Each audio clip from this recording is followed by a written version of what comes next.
அன்பு சகோதரமே, நம்மை பலப்படுத்துகிற கிறிஸ்துவின் நாமத்திலே ஊட்டம் மிகு வாழ்த்துக்கள்.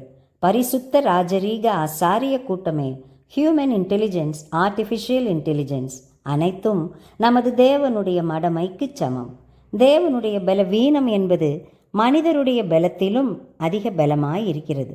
நாம் ஒருவரும் நம்மை ஞானிகள் என்று எண்ணாமல், பலவான்கள் என்று பெருமை பாராட்டாமல், தாழ்மையோடு பயத்தோடு ஆண்டவர் பாதத்தில் அமருவோம்.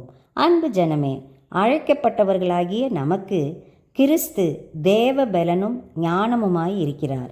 தேவன் உலகில் பைத்தியமானவைகளை பலவீனமானவைகளை தெரிந்து உலக ஞானிகளையும் உலக பலவான்களையும் வெட்கப்படுத்துகிறார்.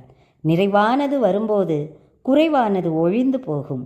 உலகின் ஒளியே இயேசுவானவர் வரும்போது பாவ இருள் விலகி ஓடும். நமது குறைகள் நிறைவாகும். இம்மையில் தேவனின் அன்பை ருசிக்கின்றோம், அவரது தொடுதலை உணர்கின்றோம். வேத வசனங்கள் வழியாக அவரது குரலை கேட்கிறோம். அவரது படைப்புகள் வழியாக அவரது மாட்சியை காண்கிறோம். கிறிஸ்துவுக்குள் நாம் வாழும்போது மற்றவர்களுக்கு நற்கந்தமாய் நறுமணமாய் மாறுகிறோம். நாம் தற்போது தேவனை கண்ணாடியிலே நிழலாட்டமாய் பார்க்கிறோம். நித்தியத்திலோ அவரை முகமுகமாய் தரிசிப்போம்.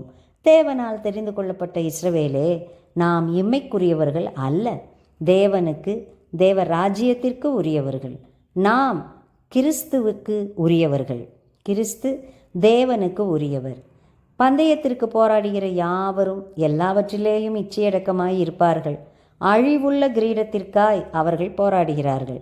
நாமோ அழிவில்லாத கிரீடத்தை பெறும்படிக்கு அப்படி செய்கிறோம். தகுதியானவற்றை, பக்தி விருத்திக்கு ஏதுவானவற்றையே நாம் செய்ய வேண்டும்.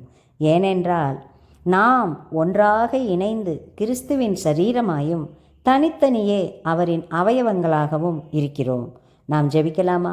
அன்பு தேவனே, எல்லாவற்றையும் ஞானமாய் படைத்தீர். பூமி உம்முடைய பொருட்களால் நிறைந்திருக்கிறது. உமது கிருபையால், உமது இரட்சணியத்தால் மாபெரும் ஈவாகிய இரட்சிப்பை எங்களுக்கு தந்தீர். நாங்கள் எங்களை பெருமை பாராட்ட ஒன்றுமே இல்லை. துதிகன மகிமையை சேனைகளின் கர்த்தருக்கே, இஸ்ரவேலின் தேவனுக்கே செலுத்துகிறோம். தரை மட்டும் எங்களை தாழ்த்தி இயேசுவின் நாமத்திலே கேட்கிறோம், எங்கள் பரமபிதாவே. ஆமேன்.